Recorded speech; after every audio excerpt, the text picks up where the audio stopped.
Today's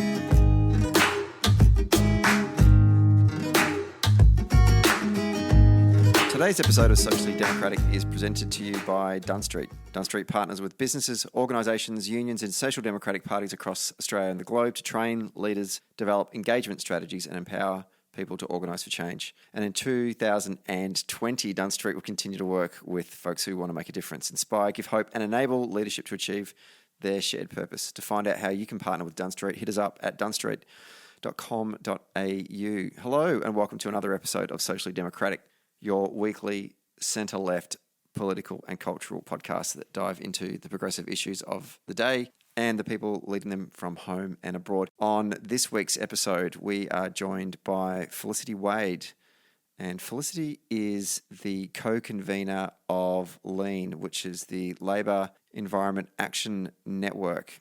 And she's going to join us on tonight's episode to talk about the work that LEAN do within the party, but also the Labor spokesperson for Agriculture and Resources and the member for Hunter, Joel Fitzgibbon, went on SkyNews this week to make a couple of remarks about LEAN that ticked off a whole bunch of people on Twitter. So I thought we would get Felicity to come on and talk a bit about LEAN and the work that they do, and obviously then go into that whole conversation about brown versus green and the things that sort of keep on tearing us all apart in a policy debate. So that's today's episode, and don't forget to subscribe to Socially Democratic on your favourite podcast app, including Apple Podcasts, Spotify and Stitcher. And if you're an Apple Podcast user, please leave us a rating and give us a review. And for all the updates about this Labor Party podcast, Social Democratic, follow us on Dunn Street at Facebook, Twitter, Instagram and LinkedIn. Let's get to today's episode.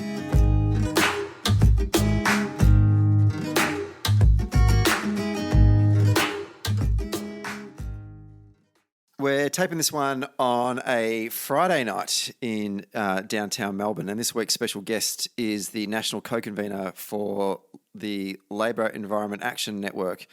And she joins us tonight to specifically tear apart my poorly constructed young Labor forestry policy from 1995 titled No Logs, No Jobs. Felicity Wade, welcome to Socially Democratic. Hi, Stephen. Good to be here. We can talk about my young Labor policy from 1995 a little bit later on if we have time. But before we do that, earlier this week, the shadow spokesperson for Resources and Agriculture, Joel Fitzgibbon, also the member for Hunter, went on Sky News to kick off what I like to call the good old-fashioned green versus brown debate inside the Labor Party, and suggesting that that LEAN, or the Labor Environment Action Network, were infiltrating the Labor Party with their green agenda. And I thought, well, let's just get LEAN on and have a bit of a chat about that.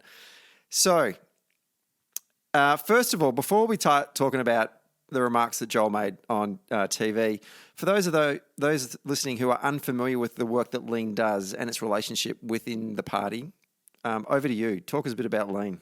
Yeah, okay. So LEAN, as you explained, is the Labor Environment Action Network. It was actually started by Christina Keneally and Jenny McAllister, who are both now New South Wales Labor senators, back in 2004. And I think it took its inspiration from Labour's for Refugees, which was the very first of these interest policy concerned groups in the party, and very much took that model of, taking people from the left and the right who had concerns over particular policy issues and combined their efforts to try and make change. It's had a couple of iterations. In 2004, as I said, it began in New South Wales. In 2007, another group of people came along and revived it and made it a national organisation around the fact that climate change had become such an important issue in the federal debate. And I guess it had once again run its course, being a completely voluntary organisation. And from my point of view, I turned up I was working for Luke Foley, the Shadow Minister for the Environment in New South Wales at the time, when we were looking at losing 2013 federally, and various people across the party, I think, started to worry that would be an excuse for Labor to backtrack on climate change. So I got the tap on the shoulder and was told to, how about you go and revive this thing? And so now LEAN is, it's a very much a grassroots organisation. We claim to, what we aim to do is to celebrate Labor's legacy on the environment and to campaign to ensure it's central to its future. We are unashamedly grassroots driven. We have no no structural power in the party. So we're very much about talking to members and working with branches. And surprise, surprise, the membership are very, very deeply committed to environmental action from the Labor Party. And you have a bit of that balance as well from both a policy side and a campaign side. I in my former life as the former Assistant Secretary of the Labor Party, I spent less time in that policy world, but more on the campaign stuff. And I got to see the output that lean members contributed to political campaigns, particularly in those tight marginal contests between Labor and the Greens in particular parts of inner city Melbourne, where they would rock up and knock on doors or make calls and have hard conversations with, notionally Green voting voters and talk to them about the important work that Labor has done in this space. So I think it's an impressive organisation that has been built over a sustained period of time, and it's great to see you guys actually continuing on. So I didn't actually realise there were so many different sort of iterations that the organisation has gone through. Then Joel Fitzgibbon comes on Sky on Tuesday night and makes some interesting claims about Lean's upcoming event, I think that you were going to have in the Hunter Valley, and suggested that there will be people in green T-shirts attending Labor Party branches, preaching their gospel to those who'd be prepared to listen. It's the wrong impression for the party, and it's the wrong way to approach policy development by running around the branches and infiltrating branches. These are all quotes that Joel said. And in fact, I suspect that some of these people have probably infiltrated the party. What was your initial response to these remarks from Joel? Well, they're kind of flabbergasting at one level. It's kind of funny. There's the whole green T-shirt obsession, I think I should clarify before we start. That's an important one because it's one of those debates that goes on and on and on in Lean. We, in fact, have home and away T-shirts. We have green T-shirts for home because I don't know how many people have ever gone to an ALP conference and tried to stand out in red. But anyway, and we have away T-shirts, which are red and white and have a windmill on them, and on the back list all Labor's achievements. So, yeah, the whole we are to claim that our home T-shirts are proof of some allegiance with the Greens is crazy. I think there's two things about Joel's comments. I think the language that sort of almost suggested entryism, that, somehow we're infiltrators, we're not genuine, we're not legitimate members in the part of the party. I think there's a bunch of comments I'd like to make about that. First of all, I think, since the environment and climate change is in fact not only the biggest existential issue of the 21st century, but also the biggest social movement of the 21st century, one could clearly argue that Labor's very effective efforts to keep the entryists out in the 80s led directly to the creation of the Greens and all the troubles that have come from that. Bob Hawke was leading that debate. It was shut down by a whole bunch of people in the party, not least Paul Keating, I think. And, we are paid for that dearly. And we pay for that by virtue of now the Green voice being so polarising and so destructive to us building those bridges between middle class concern and, working class concerns, I guess, which is sort of how it's usually framed. So I just sort of mark that kind of notion that we know somehow that environment isn't a legitimate part of our agenda. I think because as a social democratic party in the 21st century, there is no way we can survive. We'll be an anachronism unless we can absorb and manage this issue. And I often say, that there are three factors of production. That's the old, that's the classical version of economics. There's capital, there's labour, and there's the land or resources. Now, our movement comes out of the conflict between capital and labour, which was so clearly evident, in the post-industrial revolution. But I think now here we are at the end of in the 21st century, and it's very clear that capital and the land have just as much conflict. And for a communitarian party who say we care about actually, working together, there is no greater issue than our actual, the ecosystems around us that sustain us being under attack and assault. And unless we can work out how to manage capital's undermining of our living world, just as, we will suffer and die.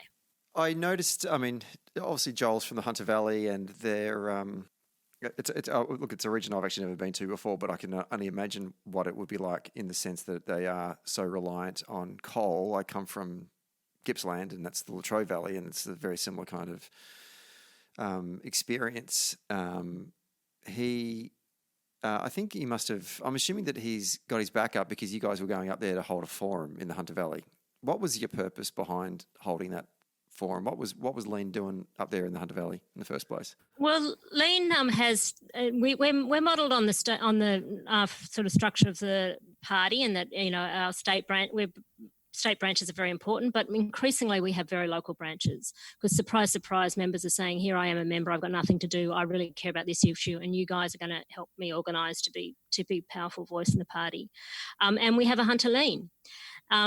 So Hunter Lean, and I think, again, this is another quick point on the way that those comments was, the guy who organised that forum is a guy in his 20s, a young man in his 20s. He's a second generation Labor member. His mum's a stalwart of one of the Newcastle branches, and he put that together, and he wrote Joel a very nice little email, very sweet little email, knowing the context, saying, we are worried that we are getting wedged between our working class base and our inner city people. And we don't want that to be, and we want to organise to bridge that gap. You're a leader in our community. Will you come and, do you want to come to our forum? And out of that was where that email came that ended up in the Australian. And from my point of view, that's just fundamentally, these are good people who, are, as volunteers, we're building a forum around jobs and what we're going to do about the future for that area. And that's what came back at him, being put on the front page of the Australian. Not a great way to grow a party and encourage young activists. But the reason we're in the Hunter, I think, cuts to the bigger issues at play here. Look, I want to talk about the general issue of where environment sits in our future, which is really important, but and where it fits in terms, and where it fits too in the kind of analysis of what happened wrong in the federal election last year. But very specifically, we do clearly have a problem with coal communities. There was, and Tony Wood from the Grattan Institute says this, and I think it's probably a good line, is that coal communities didn't vote against climate action, they voted against losing their jobs. And that is a problem, not only electorally for us, but morally too, as a party who care for working people. And I think it's very clear that, I keep wondering, I keep being told that there was diversification policies in our for North Queensland and so on in our policy suite at the last federal election. I keep asking to see them. I haven't quite no one's managed to find them for me. So there's a point about policy. But I guess more importantly, we've got this challenge that, the government has, I think our challenge around climate change is that there's going to have to be massive transition in some communities, and there's no way to get into silver coat, to silver bullet that. Or no, I'm getting my analogies mixed up to coat that. Yeah. But the government, our problem is that climate change has, in a sense, become just one of the basket of things that a whole bunch of communities feel like they've been ripped off via the neoliberal agenda of the last 20 years. And they can see change coming, and they can't see that they don't believe governments are going to look after them in it. And, we're as guilty of that on many fronts as anybody else.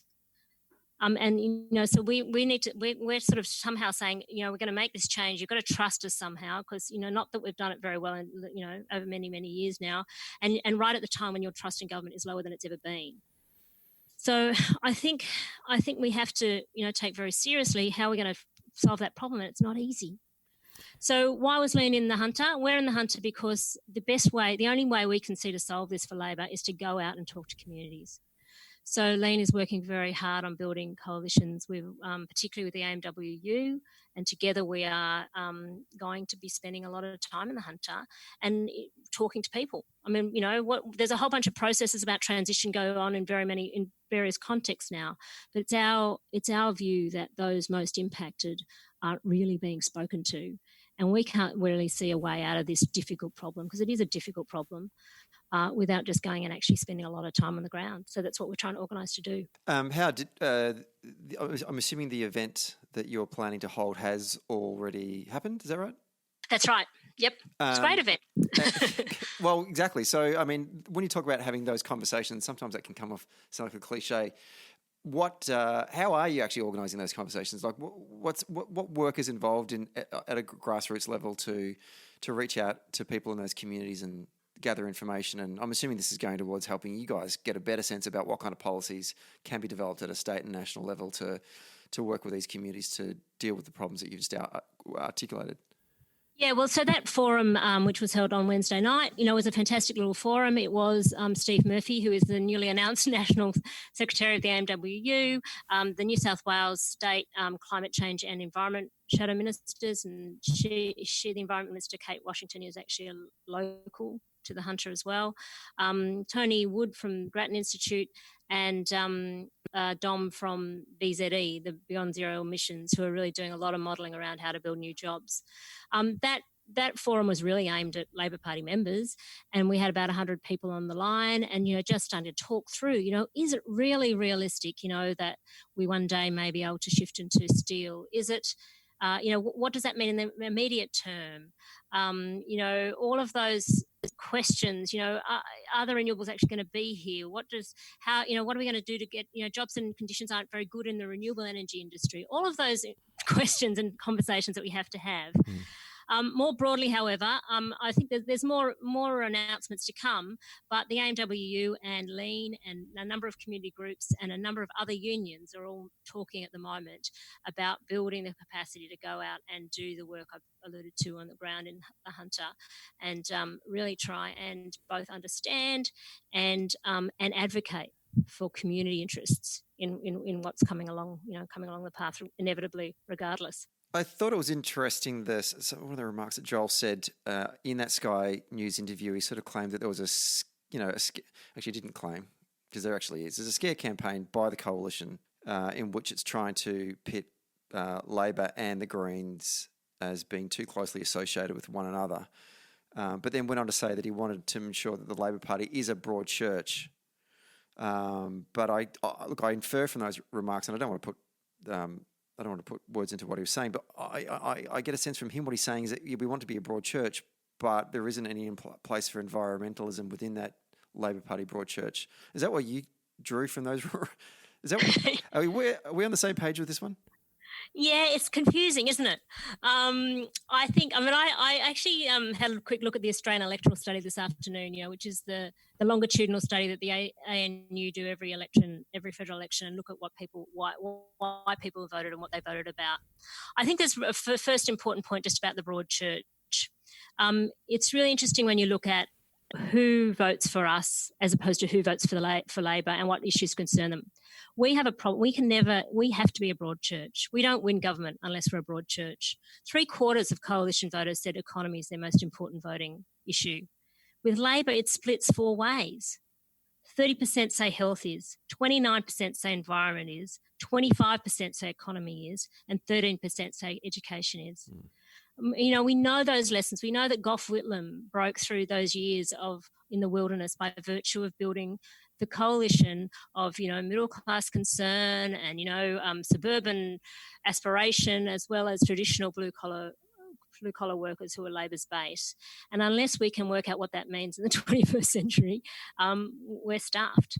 So we have to be a broad church, and it's appropriate that we are. But I guess I would also say to that, on that issue, we also can't just sort of see environment as an add-on in the Labor story.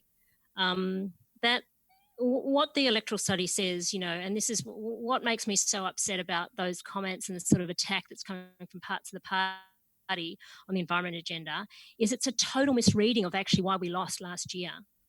It's a total and simplistic response. The electoral study says that, climate and environment were positive for Labor, and what did we lose over was redistributive tax policy and to a lesser extent leadership. And yet what happens? They go after the climate change policy. It seems a bit insane. Labor, that study says that our strongest advantage was environment, whereas the coalition's strongest advantages were economy, tax, and leadership, 2 or 3 of which were our problems. So,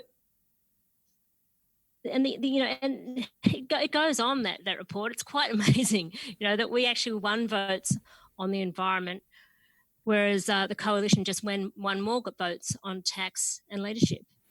So, it's just a bit insane for us to be acting as though environment is some minority interest group that has to sort of be in a rainbow coalition. It's much more central than that. Joel did strike a tone of consensus in some of his remarks where he acknowledged that Labor and therefore government needs to protect the environment and take up clean energy opportunities, but sort of went on to say that during COVID that we need to create more jobs because so many jobs are being lost right now, and the quickest way to build upon that is to invest in the established industries, and I think that was code for coal and all the industries that are in his neck of the woods, and give them a chance to grow. But, I mean, I've always come to I'm of the opinion that these emerging renewable energy industries are actually where there is real growth and where there is real job opportunities for folks out there. I think there was Ernst & Young did a report in July which stated that renewable-led economic recovery will create almost 3 times as many jobs as fossil fuel-led recovery.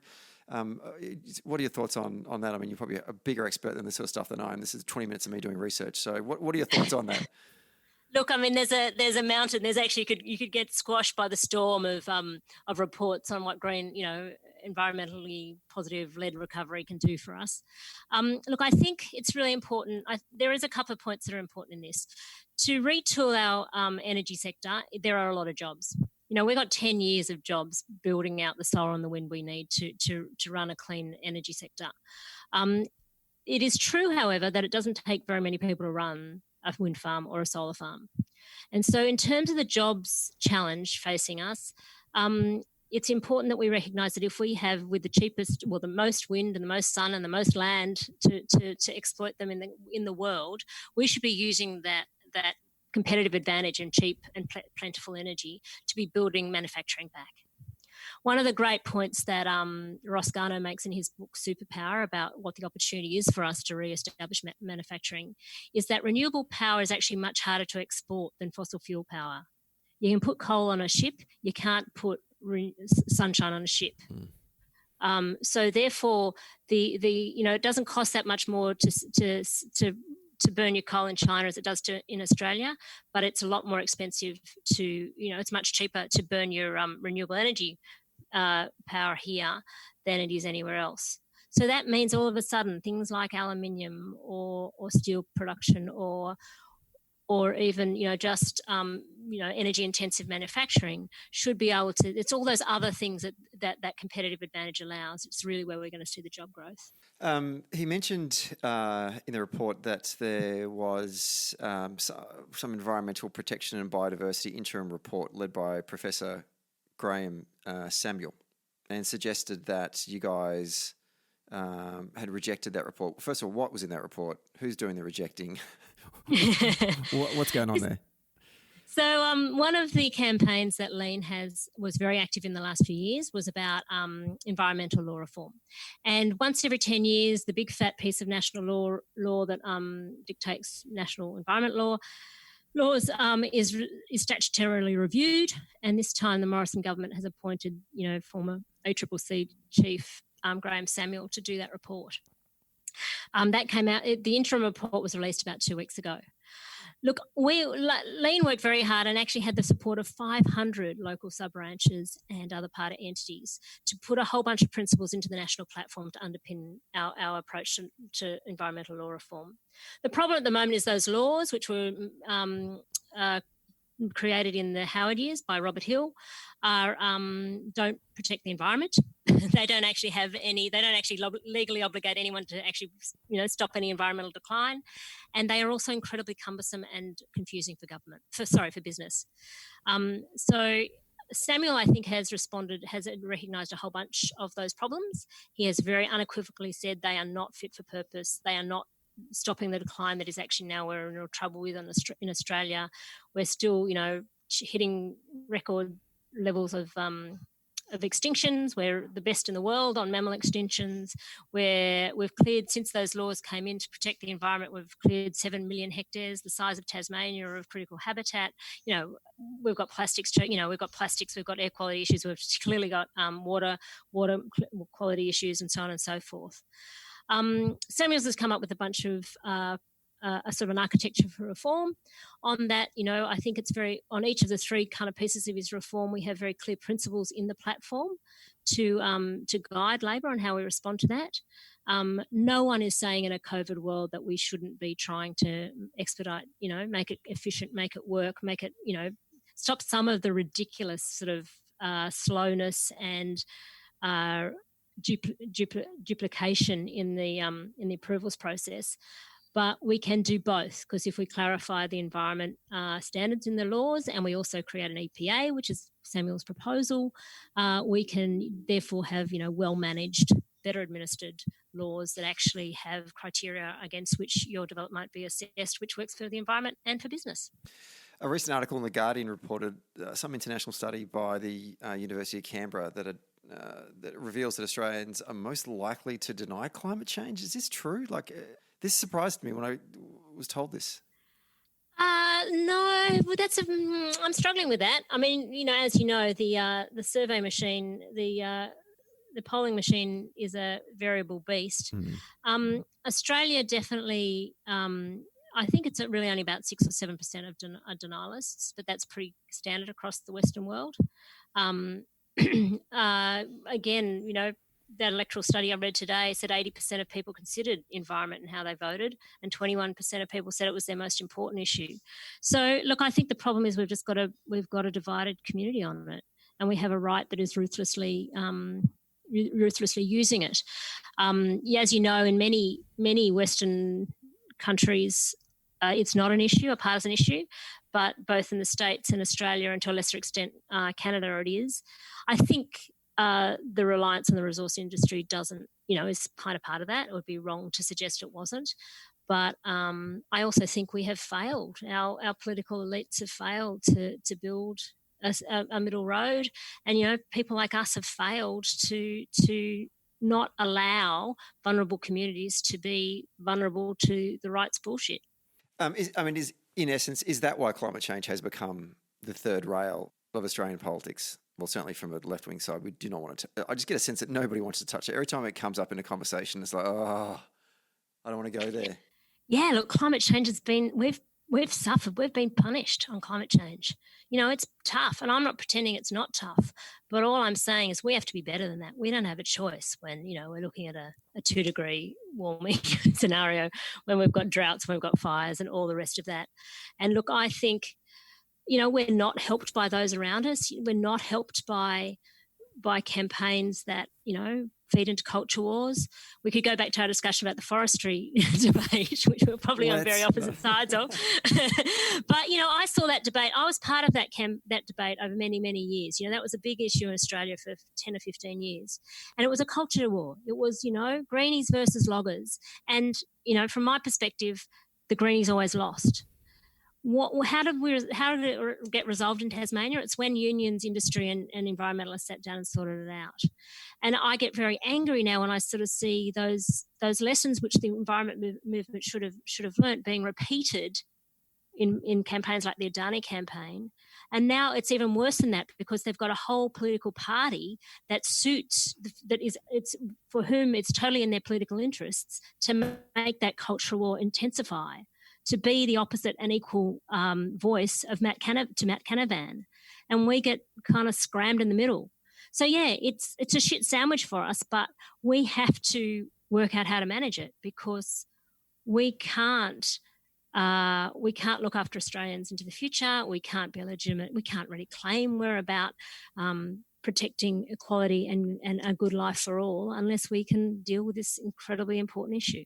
Is this too simplistic a summary to suggest that sections of the environmental movement are trying to make a case or trying to persuade voters to vote on the basis of it's right to support candidates or political parties that support sustainability or support addressing the climate change issues that confront us, because this is a great urgency, as opposed to the other argument is that you need to vote in support of the environment because it engaged people through an economic frame. Yeah, look, I think that's incredibly, that's the heart, I guess, of what Labor probably we did learn out of the 2000 last election. The economic frame, you have to be careful because there will be change, and change has implications and hurts and all those sorts of things. And as I talked about before, I think we've been part of a kind of cavalier, neoliberal globalism that has left a whole bunch of our base behind, and it's got them pretty pissed off about change. But certainly I think that we can no longer say, it's eat this because it's good for you. It's got to be about, we've got a global world that is shifting, and it clearly is. The era of coal is over. So regardless of whether, we shift policy or not, those commercial decisions are going to mean that there is less and less reliance on our fossil fuel resources internationally, and so therefore less and less opportunity for us to rely on them as, simply digging them up and sending them off. So, it becomes this huge opportunity to build industries for the future, to build an economy for the future, to actually be, much more active. You'd have to say Australia's been a pretty lazy economy. We've been so blessed. We haven't exactly done what Germany's done and identified future opportunities and trained our people and built the capacity to do it. But here's the opportunity, here's the moment. And I think it's probably fair to say that unless Labor leads that, you wouldn't want to look around the country and see too many other people who are ready to take on that task. I'd be interested to get a sense from you in the conversations you do have up in the Hunter Valley and the work that Lean will be doing up there. As I think I said on the program at one stage, I'm from Gippsland. Many of my cousins worked and still currently work in the coal industry. And Latrobe Valley is, the Latrobe Valley exists because of the coal industry. And that's Loy Yang, it's Yallourn, it's formerly Hazelwood. But talking to my family up there, they even acknowledge that whilst their employment is dependent upon this industry, they recognise that it's on the clock. And there's enough people now that are working in that industry or working in industries that are dependent on that industry who are saying, we're not opposed to renewable energies. In fact, we're quite proud that the tradition of the Latrobe Valley has been that we power Victoria. That's what we've done for a very long time. And we'd like to continue to power Victoria. We don't care whether it's you're digging up coal out of the ground or if it's chucking a whole bunch of windmills up or solar, whatever, you name it. But we want to be a part of that. We want this history to continue. So I when I heard that from them, I felt positive about that because you get this image from some people who are saying, no, we're, bugger that, we're all coal or nothing. It's coal or bust. Do you know what I mean? Is that your experience outside of Latrobe Valley? Totally. That's the experience. I think that very important point that people are very proud of powering the nation. That's dignity and work stuff. These communities have literally, built our economy by, keeping the lights on, keeping industry turning. But the other thing I think that's very clear is people are saying, we're not committed to the coal industry, we're just committed to having decent jobs. And I guess that's, that goes to my point about our bigger challenges around the casualisation of work, the lack of trust that, if we say there's going to be change, that's going to be safe change, and so on and so forth. So look, I'm amazed by how often you hear that. I don't care if I work in the coal industry. I just want to work, and it's of course it's also that stuff of wanting to know your children can work too. It's about having industries that are cornerstone in a community. Obviously there's all the growth of health and services and NDIS and all that sort of stuff. And, I, as much as anyone, don't want to get stuck on an obsession with, old white blokes' jobs, because there's a whole lot of women's jobs and service jobs. But I think it's pretty clear that, our economy does rely on on having some of these big industries. And, we just have to make sure we can build them in a way that is actually believably comparable to what the coal industry has done for so many generations. Last question before I let you go and have your dinner. The ALP National Conference is due to be held in December. We're in this very uncertain period right now as to whether or not it'll go ahead. But if it does go ahead, what's Lean's focus heading into that conference from a policy standpoint? Well, I think there's a lot of enthusiasm to be talking about these ideas about what does it mean for us to use the opportunity of the changes that are necessary to respond to a changing climate, to build manufacturing, to build a resilience, to build industries that are actually about managing the change, and to really call Labor to not just, I think it's probably fair too to say that a lot of the climate change policy so far has been effectively subsidy or corporate welfare, but to say no, it has to be better than that. It has to be changing our energy systems and our manufacturing future, but with a sort of an unashamed focus on the community interests mattering, and putting policy in that delivers it. Last question, not a question actually, opportunity to plug. How can people get involved in Lean if they want to? Well, Lean is, you can just go to our website. It's www.lean.net.au. You can just join there. When you get your email, welcoming you in, you'll find a contact for your state organiser. You need to chase them down and say, I want to get involved. As with any completely voluntary organisation, sometimes you have to be a little bit enthusiastic to actually get your way through the door. But I encourage you to do so. It's an incredibly affirming experience of humans working together, because, as you know, the Labor Party is full of people. We've got branches across the country who turn up every week, every month, just because they believe in making Australia a better place. And Lean affords you an opportunity to work with some of them. And that's truly great. Well, we wish you the best of luck with the remainder of the year heading into the national conference and all the work that you're doing in communities like the Hunter and across the country. And I do recommend, look, I've sat next to some guys making some calls on some campaigns from Lean, and they've I can tell you, making calls in a Labor Green contest is tough, and they do it with a great sense of humour and a lot of patience. And I am always in great admiration with the activists from Lean. So strength to your arm. And Felicity, thanks very much for coming on the show tonight to have a bit of a chat. Thanks for having me.